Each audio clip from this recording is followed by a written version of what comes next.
Aris Agung Payawai, penjabat Wali Kota Batu, dalam penjelasannya di rapat paripurna bersama anggota Dewan, menyampaikan bahwa berdasarkan hasil evaluasi yang dilakukan, ada beberapa faktor yang menyebabkan angka silpa pada tahun anggaran 2022 masih cukup tinggi. Yang antara lain hasil efisiensi pelaksanaan kegiatan, salah satunya adanya fenomena dari proses pengadaan barang dan jasa di mana penyediaan melakukan penawaran yang di bawah HPS dan nilainya cukup signifikan, yaitu dalam kisaran 10 hingga 20% di bawah HPS. Keterlambatan dalam proses pelelangan dan belum berjalannya proses tender dini, sehingga berpotensi terjadi keterlambatan dalam penyelesaian pelaksanaan kegiatan, terutama kegiatan fisik. Masih belum matangnya perencanaan dan kurang konsistennya SKPD dengan jadwal pelaksanaan kegiatan yang telah dituangkan dalam DPA SKPD. Serta kondisi ini berdampak pada beberapa kegiatan fisik tidak dapat dilaksanakan atau gagal. Dampak lainnya penyerapan anggaran menjadi kurang optimal dan sebagian besar dilaksanakan di akhir tahun anggaran.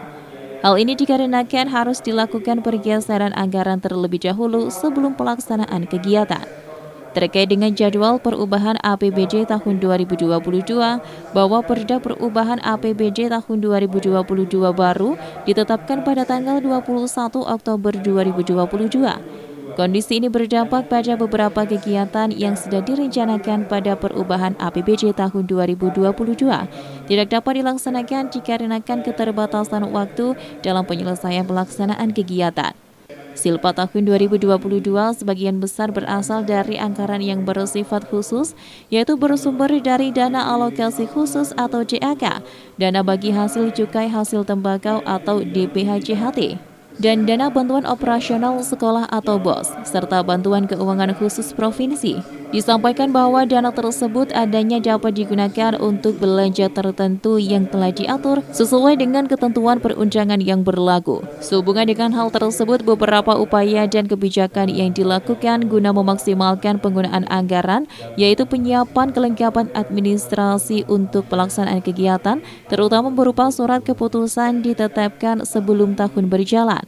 Penguatan monitoring dan evaluasi secara periodik per triwulan sebagai upaya pengendalian agar pelaksanaan program kegiatan sesuai dengan jadwal ditetapkan dan tahapan yang telah ditetapkan. Selain itu, percepatan proses pengadaan barang dan jasa dengan mengoptimalkan pengadaan melalui metode pelaksanaan lelang dini dan pemanfaatan e-purchasing dan pembelian barang atau jasa secara elektronik melalui e-katalog untuk mempermudah dan mempercepat proses pembelian barang dan jasa.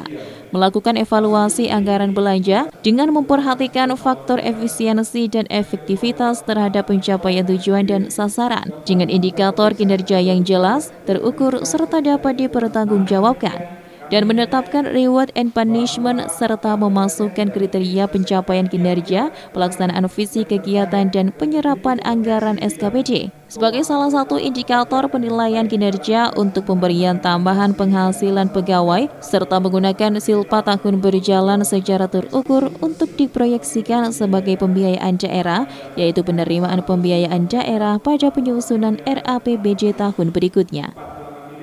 Dari Kota Batu, Abraham Patrika, ATV melaporkan.